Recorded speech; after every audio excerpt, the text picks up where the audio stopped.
오셨습니다. 한 주간 평안하셨습니까? 자, 우리 전우자매 인사하겠습니다. 잘 오셨습니다. 은혜 받고 가시기 바랍니다.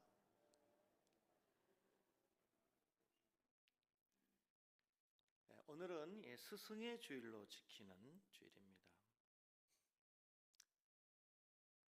섬기는 교회의 교회학교 교장인 담임 목사로서 다음 세대들을 하나님 말씀으로 가르치고 또 양육하고 또 기도로 섬기는 우리 모든 주일학교 교사들에게 감사를 전하고 또 우리 교사들을 통해서 우리의 다음 세대들이 정말 바른 신앙을 계승받아서 하나님 나라의 주역들로 잘 성장해 갈 수 있기를 간절히 소원합니다.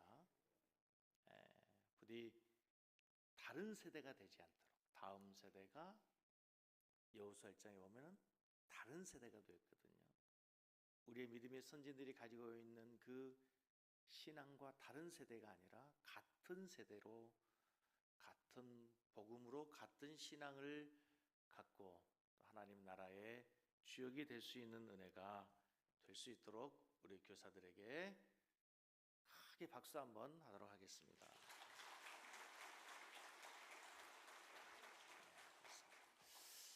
우리 예수님이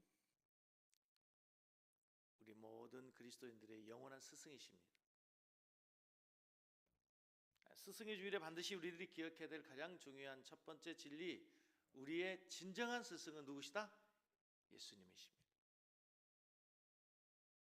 우리가 어떤 스승이 되어야 하는가? 세상적인 지식이 아니라, 세상적인 가르침이 아니라, 세상적인 모범 모델이 아니라 성경에 나타난 예수님에게서 우리는 어떤 교사가 되어야 되는가를 배워야 합니다. 어떤 교사가 되어야 됩니까? 예수님께서는 이 땅에 오셔서 가장 중점적으로 하셨던 사역 가운데 하나가 바로 가르치는 사역이었습니다. 예수님의 3대 사역이 티칭, 프리칭, 힐링, 가르치고 선포하시고 하나님의 말씀을, 그리고 악한 것들, 병들을 치유하시는 이 3대 사역이 예수님의 가장 중점적 사역인데, 그 가운데서도 가장 핵심을 이루는 사역이 바로 가르치는 사역이었어요. 당시에 율법자들, 사두개인들, 서기관들, 바리새인들, 종교 지도자들은 그들은 하나님의 말씀을 가르친다고 애썼어요. 신앙의 열심도 누구보다도 특출했고 신앙의 열심도 누구에게 드리지 않아요. 그러나 그들의 가장 큰 문제가 뭐냐면 바른 복음, 바른 가르침이 아니라 왜곡되고 뒤틀린 하나님의 원래 주신 말씀이 아닌 그들의 신앙의 유전과 전통에 의해서, 자기들의 생각에 의해서 달라진 다른 복음을 전했다는 것입니다. 그래서 구약의 율법을 잘못 해석하고 적용하는 그런 잘못된 가르침에 대해서 예수님이 자주 하시는 말씀이 뭐냐면, 너희들이 이렇게 들었으나 나는 너희에게 말하노니. 그래서 다른 복음을 바른 복음으로 가르쳐 주셨어요. 그래서 좋은 스승이란 가장 중요한 게 바로 바른 진리를 가르치는 스승입니다. 한번 따라서 하겠습니다. 바른 진리를 가르치는 스승. 저도 하나님의 말씀을 가르치는 교사이면서 목사입니다. 에베소서에 보면 목사의 직분이 교사입니다. 교사. 하나님 말씀을 가르치는 교사예요.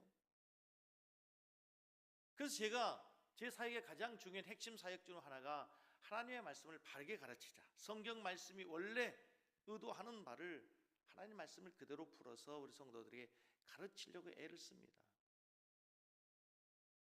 예수님 당시의 율법학자들, 서기관, 바리새인들은 자기들의 전통과 유전에 의해서 왜곡되고 비틀어진 잘못된 가르침을 가르쳤단 말이죠. 그러나 예수님께서 이제 바른 가르침으로 천국의 말씀을, 하나님이 원래 의도하셨던 율법의 본래의 뜻을 가르쳐 주셨어요. 그래서 많은 유대인이 놀라죠. 이는 새로운 교훈이로다. 그동안에 자기들이 선생님들이 가르치지 못했던, 듣지 못했던 새로운 교훈을 들었어요. 두 번째, 예수님은 권세 있는 스승이었어요. 따라서 하겠습니다. 권세 있는 스승. 예수님이 스승으로서 또 하나 당시의 유대인들, 율법학자들, 서기관들과 다른 점이 있었어요. 마태복음 7장 28절로 29절 말씀을 보시면 같이 읽습니다. 예수께서 이 말씀을 마치심에 무리들이 그의 가르치심에 논란이, 이는 그 가르치는 것이 뭐와 같고 권위 있는 자와 같고 그들의 서기관과는 같지 않았다. 그들의 서기관과 같지 않고 뭐가 있었다고요? 권위 있는 자 같았다. 근데 이 말씀이 어떤 흐름 속에서 나오냐면, 여러분 잘 아시는 마태복음 5장에서 7장까지를 산상수훈이라고 그래요. 예수님께서 공생을 시작하시면서 산 위에서 천국의 복음을 가르치시고 하나님 나라의 윤리를 가르치세요. 그래서 대표적인 것이 이제 팔복을 말씀하시죠. 심령이 가난한 자 복이 있다. 애통하는 자가 복이 있다. 오른뺨을 때리거든 왼뺨을 내라. 오리 가자면 십리를 가라. 원수도 사랑해라. 이런 말씀을 산상수훈에 해주셨어요. 그 말씀을 듣고 당시의 유대인들이 깜짝 놀라는 거예요. 왜 놀라요? 자기들의 율법학자들, 서기관과 같지 않는 뭐가 있었다고요? 권위, 권세가 있었단 말이에요. 권위, 권세가 있었어요. 저는 우리 섬기는 교회 교사들이, 그리고 섬기는 교회 강단에서 선포되는 모든 말씀과 하나님 나라의 복음이 권위 있고 권세가 있고 영적 능력 있는 말씀이 선포되기를 원합니다. 그런 교회가 돼야 됩니다. 그런 교사가 돼야 됩니다. 여러분, 목사의 권위는 우리가 신학에서 볼 때 당신들이 입는 가운에서 나온 게 아닙니다. 목사라고 하는 직분에서 나오는 것도 아닙니다. 목사의 권위는 어디서 오냐? 하나님의 말씀을 선포하는 그 말씀의 권위인데, 그 말씀의 권위는 위로부터 주어지는 권위, 권세. 똑같은 하나님의 말씀을 전하는데도 누구는 하나님 아버지 하는데 그냥 가슴이 뭉클하고 가슴에 찔림을 받고 감동이 오고, 누구는 아무리 큰 소리로 하나님을 외쳐도 울림이 없어, 변화가 없어, 들림이 없어. 영적 권세가, 영적 권위가, 영적인 능력이 없는 거예요.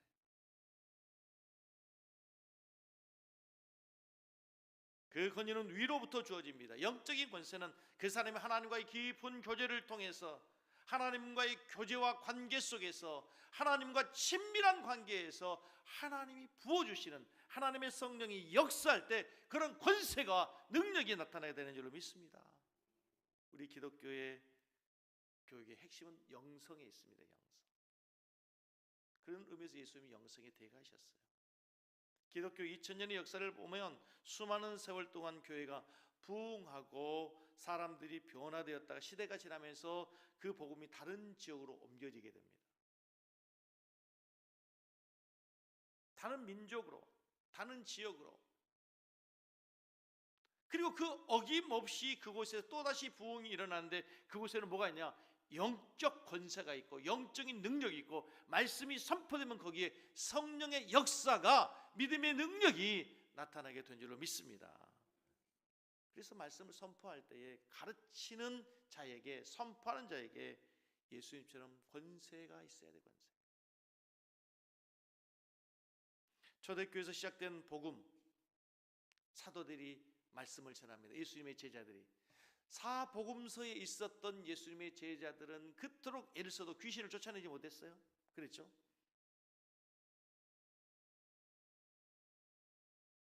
그런데 사도행전에서 이제 사도 베드로가 복음을 전하면 나면서부터 성전 미문에 앉아서 구걸하던 자가 예수의 이름으로 걸어라 할 때 걷기도 해요. 뛰기도 해요. 죽은 자가 살아나기도 해요. 말씀을 전할 때 사도 바울이 말씀을 전하면 옥문이 열려지고 귀신이 떠나가고 병든 자가 치료되고 수많은 사람들이 가슴을 치며 회개하며 우리가 어찌 해야 되냐고 통회하고 자복하는 역사가 나타나게 된단 말이에요. 똑같은 사람이에요. 똑같은 제자들이에요. 그런데 뭐가 차이가 있어요? 하늘로부터 주어지는 영적 권세와 능력으로 그들이 무장된 거예요. 그리하여 300년이 지난 후에 로마가 복음으로 정복을 당합니다. 313년 콘스탄틴 대제가 기독교를 국교로 인정해야 될 만큼, 그 후로 차츰차츰 시간이 지나면서 유럽 전체가 복음화돼 버립니다. 중세 시대 유럽 사회 전체는 프랑스, 독일, 영국 할 것 없이 모두가 다 기독교 국가가 되어버립니다. 심지어는 바이킹족이라고 하는 북유럽의 핀란드, 노르웨이 이런 주변에 있는 수많은 악한 민족들도 복음으로 변화되게 된단 말이에요. 이 복음이 이제 다시 신대륙으로 갑니다. 신대륙에서 부흥을 이루고 1900년대에 서양의 선교사, 미국의 선교사들이 동아시아의 작은 나라 대한민국에 오게 됩니다. 놀라운 사실은 거기에서도 권세가 나타나기 시작하는 거예요.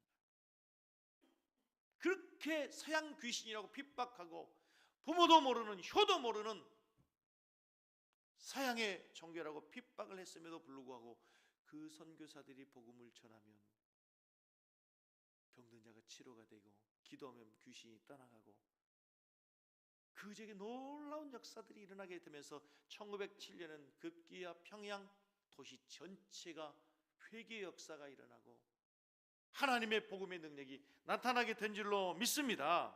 지금 무슨 말씀을 하는 겁니까? 스승의 주일에 우리 섬기는 교회 강단에 그리고 교사들에게 이 권세가 회복되기를 원합니다. 이 권세로 무장되기를 원합니다. 이 권세에 있는 말씀이 아니고는 이 시대를 변화시킬 수가 없습니다. 이 권세에 있는 말씀이 아니고는 이 패역한 세대에 강팍한 우리의 자녀들을 변화시킬 수 없다는 겁니다. 여러분.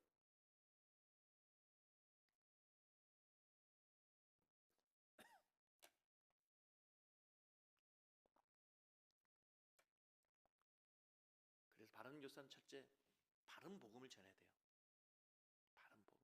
여러분, 제가 하나님 말씀을 잘 해석하고 우리 성도들에게 그 말씀을 그대로 바르게 전할 수 있는 바른 스승이 될 수 있도록 기도해 주시기 바랍니다. 그러나 그 말씀이 능력과 함께 선포돼야 돼요. 권세 있는 능력 있는 교사가 되어야 돼요. 우리 주일학교 교사들이 능력 있는 교사들이 되어야 돼요. 이제 오늘 본문이 데살로니가 후서인데요. 이 본문을 묵상하다가 스승의 주일과 아주 매치가 되는 본문이라는 사실을 제가 깨닫게 되었어요. 데살로니가 교회는, 본문의 배경이 된 데살로니가 교회는 두 가지 싸움이 있습니다. 첫째, 핍박하는 자들과의 싸움이 있어요. 여러분 잘 아시는 것처럼 많이 들으셨죠. 데살로니가 교회는 그 어떤 지역보다도 복음을 전하는 바울 사도를 핍박했어요. 그래서 겨우 3주 만에 베레아 지역으로 피신을 가야 될 만큼 핍박자들이 많았어요. 반대하는 유대인들이 많았단 말이죠. 그런데 교회는 항상 이 교회를 공격하는, 핍박하는 자들이 있어요. 여러분, 지금도 한국교회는 종교의 자유가 있지만 SNS에서, 인터넷에서, 사이버상에서 보면 얼마나 교회를 공격하는 자들이 많습니까? 악한 말로 험한 단어를 써가면서 조롱하고, 안티들이 교회를 적극적으로 공격하고 있단 말이죠. 그러나 더 무서운 것은 이런 핍박이 아니라 이제는 더 무서운 핍박이, 더 무서운 공격이 있어요. 그것은 바로 거짓 교사들과의 싸움이에요. 누구와의 싸움? 거짓 교사. 초대교회는 잘못된, 거짓된 복음을 가르치는 거짓 교사들이 많았습니다. 대표적으로 영지주의자들이에요. 영지주의자들 많이 들으셨죠? 이 영지주의자들을 우리가 살피면, 영지주의자는 말 그대로 영은 선하다, 반대로 육은 악하다고 하는 이분법적, 이원론적 사고를 갖고 있는 사람들이에요. 그래서 뭐가 문제가 되는 거냐면, 이 영지주의자들은 예수님이 하나님의 아들인 걸 인정한다. 그러나 생각해봐라, 영은 선하고 육은 악한데 하나님의 아들이신 예수님이 어떻게 육신을 입고 이 땅에 올 수 있단 말이냐. 하나님이 육신을 입을 수 없다. 그러면 예수님이 이 땅에 오실 때 영으로는 오셨지만 육체로 임하심을 부인하는 거예요. 인정하지 않는 거예요. 그래서 요한서신에 보면 사도 요한이 뭐라 합니까? 적 그리스도가 누구냐? 예수 그리스도께서 육체로 임하심을 부인하는 자다.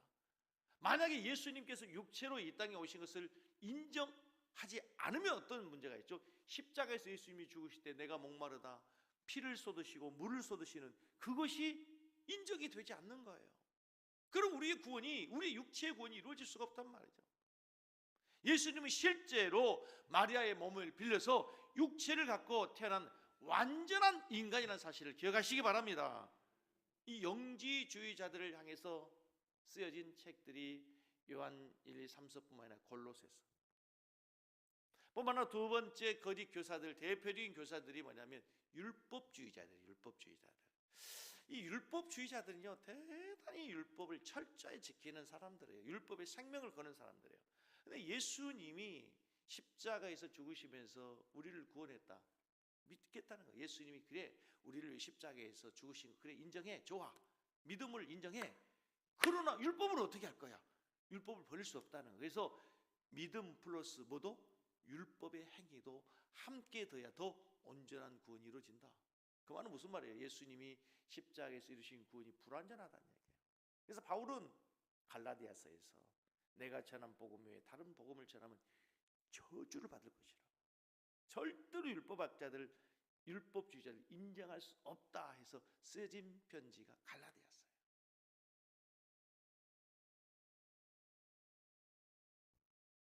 그런 가운데에서 이 바울 사도는 전자의 문제, 그러니까 핍박하는 자들, 그들을 향해서 쓰여진 내용이 데살로니가 후서 1장이었고 거짓 교사들을 향해서 쓰여진 그들을 향해서 쓴 편지가 이제 후서인데, 데살로니가 후서인데, 오늘 데살로니가 후서에서 등장하는 거짓 교사들은 뭐냐 하면 잘못된 종말론을 갖고 있는 사람들이었어요. 그러니까 초대교회는 대표적으로 영지주의자들, 율법주의자들, 그리고 잘못된 시한부 종말론을 갖고 있는 사람들의 거짓된 교사들이 있었던 거예요. 자, 오늘 본문 말씀에 보면은 데살로니가 교회에 들어온 거짓 교사들이 종말론을 가지고 데살로니가 교회 성도들 어떻게 미혹했는지 보십시오. 2장 1절부터 2절 읽습니다. 시작. 형제들아,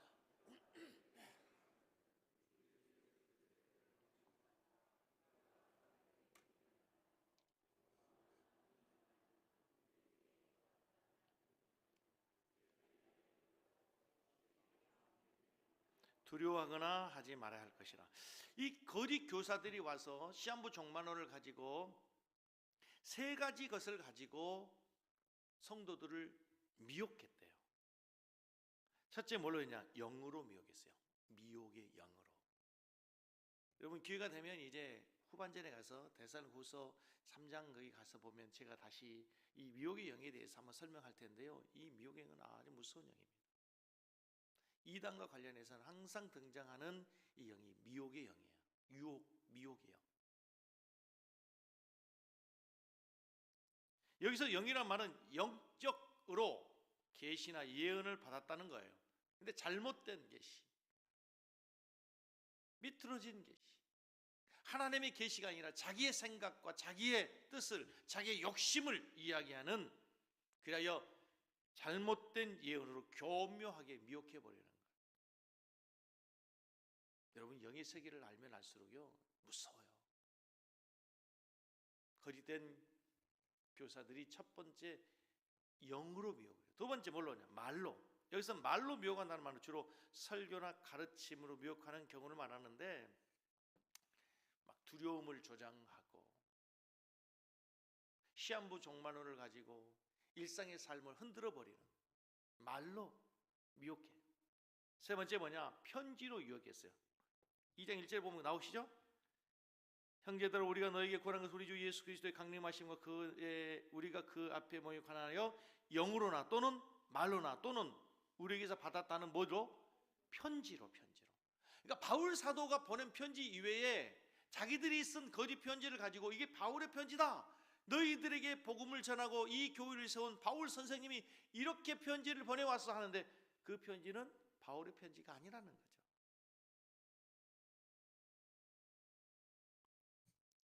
자, 본문에서 다시 중요한 것은 여러분, 예수 그리스도께서 이 땅에 언젠가는 다시 오실 줄로 믿습니다.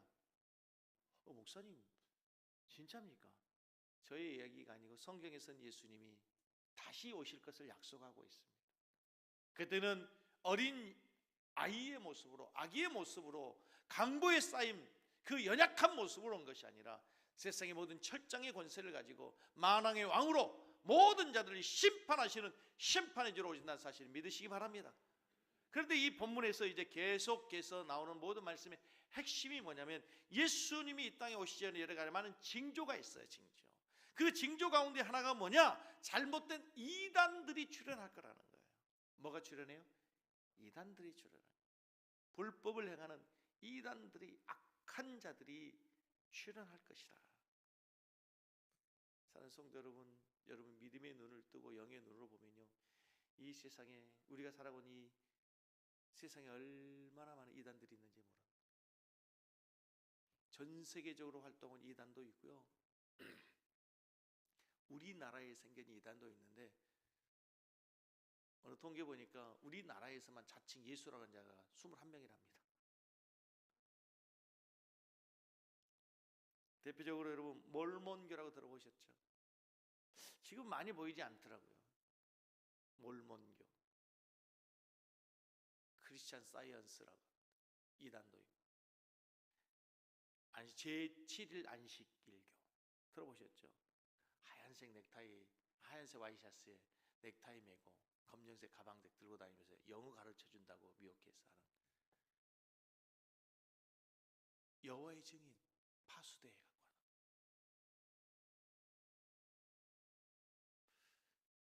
그 가운데 여러분 이 시대의 제일 대표적인 무서운 이단이 캐톨릭이라고 생각합니다. 이것에 대해서 반론을 제기하고 할 수 있는 사람이 있겠죠. 우리 교단에서는 카톨릭을 이단으로 봅니다. 한 가지만 말씀드리면 여러분, 성모 마리아가 우리의 중보자가 될 수 있습니까? 거기서는 제사 다 지냅니다. 캐톨릭은 그 나라에 가면 그 나라의 토착 종교와 혼합돼 버립니다. WCC를 주장하고 4월 초팔이 되면은요, 천주교에서 무슨 서울 무슨 절이 있죠? 그 유명한 조계사 아니고 그 강남에 있는 무슨 봉은사인가? 거기에 화함 보내고 화함 보냅니다. 성탄절이면 거기서 또 보냅니다. 종교 다원주의입니다. 종교 다원주의예요. 이런 이단이 아닙니까, 여러분? 이단입니다. 제일 무서운 이단. 그래서 어떤 종교학자들은 마지막에 적 그리스도 교황이 될 것이다 라고 얘기하지만 그래서 성경 근거가 없기 때문에 얘기할 수 없는 거고, 아무튼 무서운 이단들이 복음을 왜곡하고 있다는. 우리나라 얘기를 좀 해보겠습니다. 우리나라에서 발생한 토종 이단들로 한때 무서웠던 박태선 씨의 전도관이 있습니다. 지금은 전도관이 우리나라에서 거의 쇠퇴하고 쇠락하고 거의 영향력이 없습니다. 한때는 대단했습니다. 권신찬의 구원파, 문선명 선생은 통일교, 대단하죠. 통일교는 우리나라에서는 영향이 별로 없는 것 같지만 일본에서는 지금도 대단한 영향력이 있습니다. 영생교 들어보셨죠? JMS, 정명석, 완전 사기꾼인데.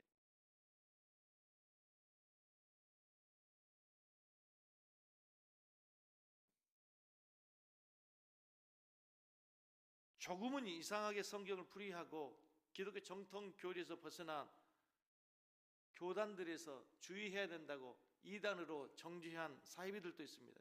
새 예루살렘 교회 이초석 다녀보신 분 있으시나요? 이렇게 하면 싹 넘어지고, 이렇게 하면 또 넘어지고, 이렇게 하면 막 웃고, 그게 뭡니까? 성경에 그런 게 어디 나옵니까? 그 이따 얘기했지만 그런 거짓된 표적을 가지고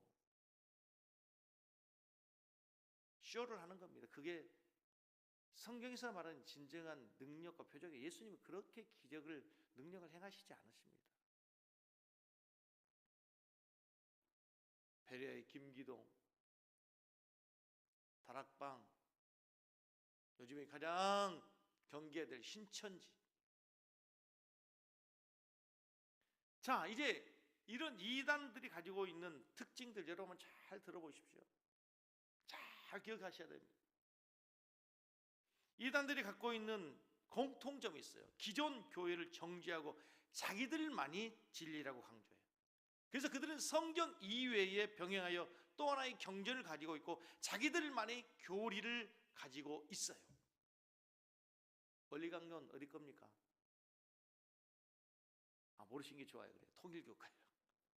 통일교는 원리강론이라고 하는 것이 성경보다도 권위가 위에 있어요. 원리강론은 성경보다 권위 위에 있어요. 전도가는 오묘 원리라고 하는 것이 있다네요. 보지는 못했어요. 여호와의 지금 새 세계 번역 성경, 자기들이 새롭게 성경을 번역해요.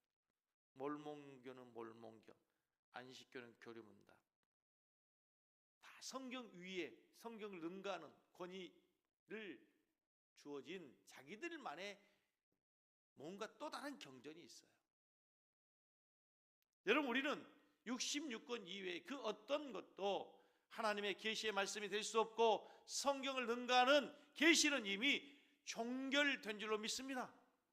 우리는 이미 66권으로 계시가 종결된 거예요, 여러분. 만약 여러분 제가 새로운 계시를 받았습니다, 이게 하나님 말씀이다 하거든 제가 이단인 줄 아십시오. 저 이단이에요, 이단. 또 요것만 편집해가지고 김중수 목사 이단이라고 했다. 참 무서운 세대니까. 계시는 종결됐다는 것은 우리 개혁주의 신학에서는 가장 첫 번째예요. 더 이상의 계시는 없다. 우리는 오직 이 말씀을 가지고 하나님에 관하여 구원에 가여 이미 모든 필요 충분 조건이 다 갖춰진 거예요. 두 번째, 이단의 특징이 뭐냐? 현재 살아있는 사람을 하나님이라고 강조한다. 2장 4절을 보세요. 2장 4절을 보세요. 같이 읽겠습니다. 그는 대적하는 자라 신이라고 불리는 모든 것과 숭배를 받는 것에 대하여 그 위에 자기를 높이고 하나님의 성전에 많이 앉아 자기를 뭐라고? 문선명 보십시오. 그렇죠? 박대선 보십시오. 그렇죠? 이만희를 보세요. 이게 이단이라는 증거예요. 거짓 교사라고. 여러분, 만약에 제가 하나님이라고, 하나님이 나를 구원자로 세웠다고 여러분 속히 떠나시기 바랍니다. 그 말은 그 어디에서도 그런 자가 있으면 그 거짓이다, 가짜라는 얘기예요. 없어요. 주님은 그렇게 오지 않는다고 분명히 말씀하셨어요. 그렇게 은밀하게 오지 않아요.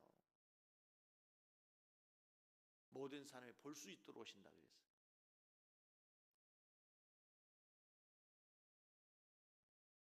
이단의 또 다른 특징 중에 하나가 뭔지 아세요? 자신들 교회에 속해야만 구원을 얻는다고 얘기해요. 기존 교회를 다 공격해요. 여러분, 하나님의 복음이 그렇게 비밀스러운 게 아니에요. 모든 사람들에게 다 공개되어 있어요. 누구나 다. 우리는 거룩한 공교회를 믿는 거예요. 대한민국의 교회나 미국의 교회나 유럽의 교회나 인도의 교회나 아프리카 우간다의 교회나 어디 교회나 다 예수 그리스도를 주로 고백하고 예수가 나의 주님이라고, 나의 구주라고, 하나님이 보내신 나의 구원자라고 믿으면 다 구원을 받고 우리 모두가 다 하나의 교회인 것이에요, 여러분. 아멘? 그러면 2000년 동안 이어온 복음 정통성 어디 가는 거예요? 그동안에 그럼 2000년 동안 하나님 뭐 하셨던 거예요?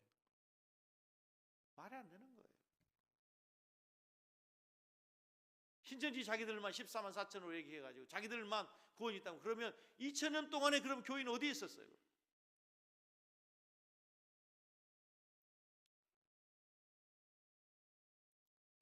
성도 여러분, 이단은요 처음부터 완전히 다른 게 아니에요. 처음부터 이상한 게 아니에요. 처음에는 비슷해요, 같아요. 근데 이단들의 특징이 뭐냐면요, 하면서 마지막 끝이 달라. 그리고 그들은 성경을 전체적으로 보지 않아요. 부분적으로 봐요. 부분적으로. 그리고 그들이 마지막에 늘 강조하는 게 뭐냐면 계시록을 가지고 성경 몇몇 구절만을 가지고. 그래서 제가 지금까지 개척하고부터 가지고 있는 설교 원칙 중에 하나가 성경은 가장 중요한 게 본문의 흐름 속에서 이해되고 본문의 흐름 속에서 우리들에게 적용이 돼야 돼요. 성경은 문자적 해석으로 문자로 주신 거예요. 문자. 영예가 아니에요, 여러분. 영예 좋아하지 마세요. 영예가 중요한 것이 아니에요. 성경을 해석할 때 가장 중요해요. 전후 문맥 사이에서 꼭 살펴야 되는 게, 그래서 접속사를 중요시 여기고, 그 당시에 그 언어가 어떤 문화 속에서 어떤 의미로 사용되는지. 그래서 통신 신대원에 입학하기 전에 동계 어학 강좌를 해요. 히브리어를 공부하고 헬라를 공부해서 패스해야만이 본 강의를 들을 수 있도록 해요. 왜요? 언어를 알아야 되니까. 당시 언어를 알아야 되니까. 원래 뜻이 뭔지를 알아야 되니까.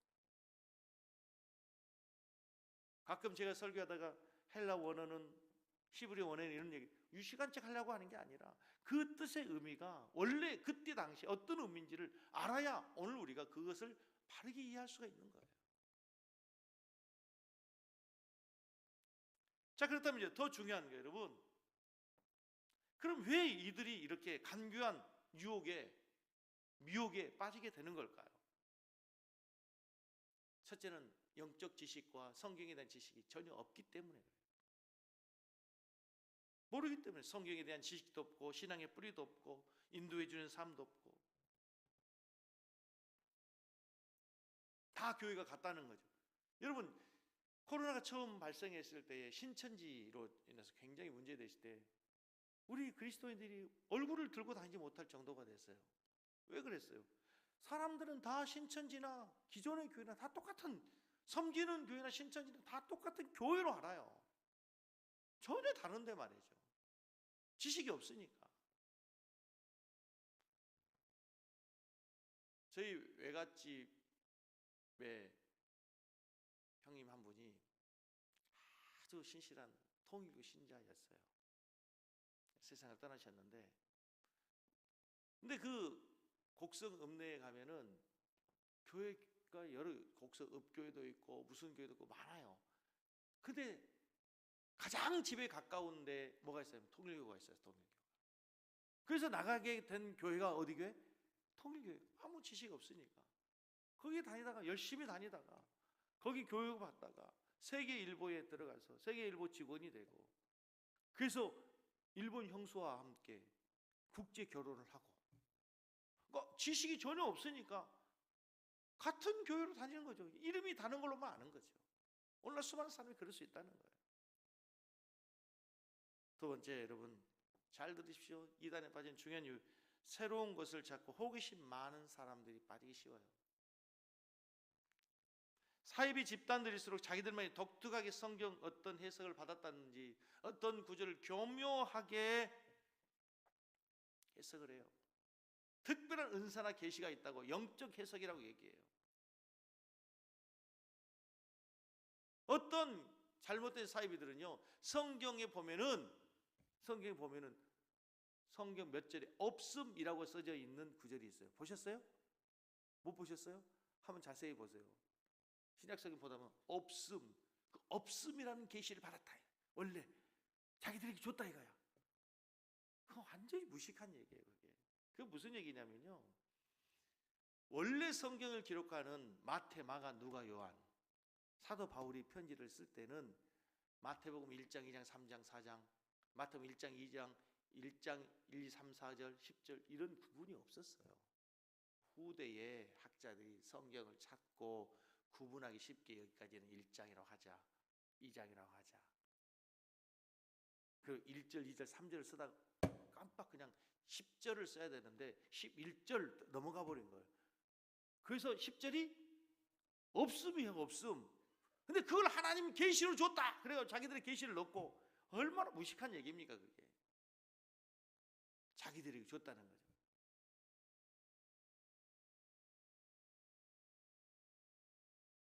여러분, 건강한 교회 오신 거 축하합니다. 아멘이 적습니다, 여러분.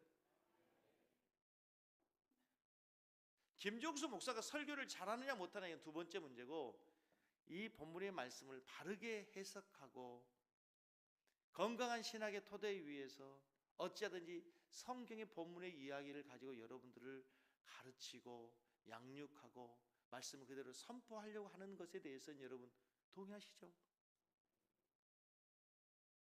가장 중요한 거예요, 여러분. 여러분 특별한 거 들으려고 하지 마세요. 특별한 거 들으려면요, 신천지 가면 돼. 신천지 가면 14만 4천이 자기들만이라고 그러고 새로운 지파를 주셨다 그러고 14만 4천이 자기들만이라고 그러고 거기 가면 그럼 생전 들어보지도 못한 얘기를 해요. 여러분 성경 말씀이 이미 2000년 동안 수많은 주님의 종들에게, 신실한 종들에게 하나님의 성령을 통해서 계시되고 조명되고 선포되는, 새로운 게 어디 있겠어요? 새로운 게 없어요.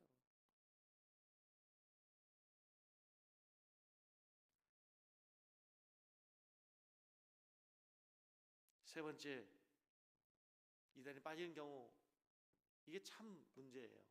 같이 읽겠습니다. 기존 교회에서 만족을 느끼지 못하고 방황하던 사람들이 빠지기 쉽습니다. 대부분 이런 상처받아가지고 쉬고 있는데, 김혁수 목사님 설교는 이제 10년 들었더니 새로운 것도 없고 별로 은혜도 안 되고,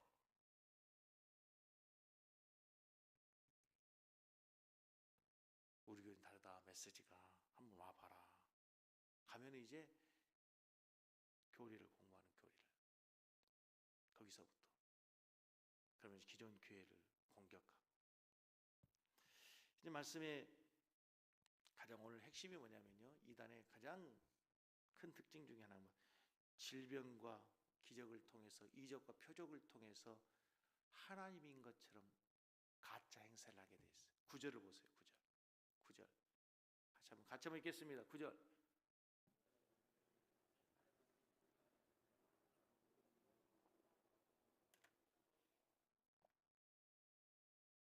모든 능력과 표적과 거짓 기적. 이런 마지막 때 예수님께서 심판할 때 그러잖아요.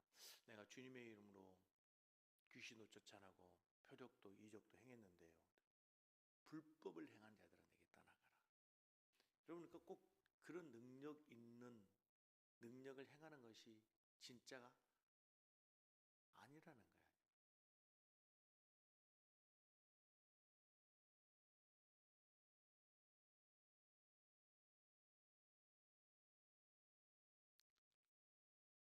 하나님의 말씀을 읽겠습니다, 여러분. 마침 어제 인터넷 SNS상에서 신천지 2단의 한 가정이 파괴되고 한 가정이 어렵게 된 그런 기사가 있더라고요. 혹시 보신 분이 있으시나요? 강원도 원주시에 거주하는 윤모 씨의 가정은 세 아이를 둔 아내가 가출을 했다고 경찰에 신고를 했습니다. 알고 보니 태권도 도장에서 만난 학원 학부모에게 신천지 포섭이 된 거예요. 그래서 빌립 집합 145기를 수료했어요. 신천지 교육을 받은 아내가 이상해졌습니다.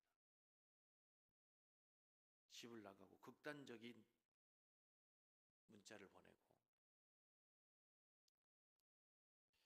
그래서 이제 남편이 문제를 해결하기 위해서 수없이 많은 대화를 시도했음에도 불구하고 허사하고 실패하고 아내가 끝내 가출해 버렸어요. 그래서 경찰에 이제 아내를 찾아달라고 수소문을 했는데 경찰이 소재를 파악했어요. 가족이 찾고 있습니다 했더니 절대로 소재를 가르쳐 주지 마세요. 본인이 얘기하기 때문에 가르쳐 줄 수 없다네요. 여러분, 한 가지 우리들이 한번 중요한 사실을 생각해 본다면, 여러분, 가정보다 소중한 게 어디 있습니까, 여러분? 아니, 자식보다 소중한 게 어디 있습니까? 부모란, 지난주에 우리가 어버이 주일을 보냈지만 자식을 위해서라면, 그렇죠? 자식을 위해서라면 내 한 몸 부서져도, 내 일생을 포기해서라도 자식을 살리고 자식을 위해 희생하는 게 부모 아닙니까? 100m 낭떠러지에 떨어지는 순간, 그 긴박한 순간에 본능적으로 자식을 끌어안는 게 부모인데, 새 자식을 두고 어떻게 해?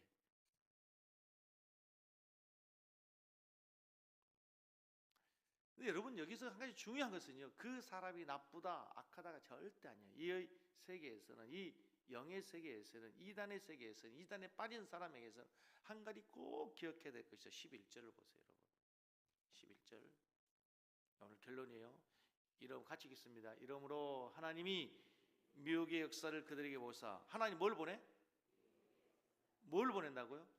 미혹의 역사를 미혹의 영이라고 생각해요. 미혹의 영을 그들에게 보내사 거짓 것을 믿게 하시면 진리를 믿지 않고 불의를 좋아하는 모든 자들 하여금 심판을 받게 하기. 그래서 이 미혹의 영이라는 단어. 고린도 후서에 보면은 이 미혹의 영이 뭐냐면 사람의 눈을 가리운대요. 미혹의 영에 빠지면 사람의 눈이 가려워져요. 양심이 화해 맞아요. 이성이 상실돼 버려요. 생각이 멈춰요. 판단력이 없어져요. 그래서 그 사람들로 얘기하면 도대체 말이 통하지 않는 거예요. 정상적인 사람과 대화하면 너무나도 당연한 사실인데 미혹의 영에 사로잡힌 사람하고 얘기하면 말이 안 되는 거예요. 말이 안 돼요. 그야말로 막가파가 되는 거예요. 그 사람이 나빠서가 아니에요. 미혹의 영이에요. 미혹의 영. 사랑하는 성도 여러분, 하나님의 말씀을 맺으면서 우리 섬기는 교회가 건강한 교회가 되기를 원합니다. 무엇보다도 하나님의 바른 말씀을 전하는 교회 되기를 원하고, 그 하나님의 바른 말씀이 선포될 때 성령의 역사와 능력이 함께하는 권세 있는 말씀이 선포되기를 원합니다. 우리 성도들이 미혹의 영이 아니라 하나님의 성령에 충만하여서 건강한 신앙으로 건강한 교회를 세워가는 우리 섬기는 교회가 다 되기를 주님의 이름으로 간절히 축복합니다.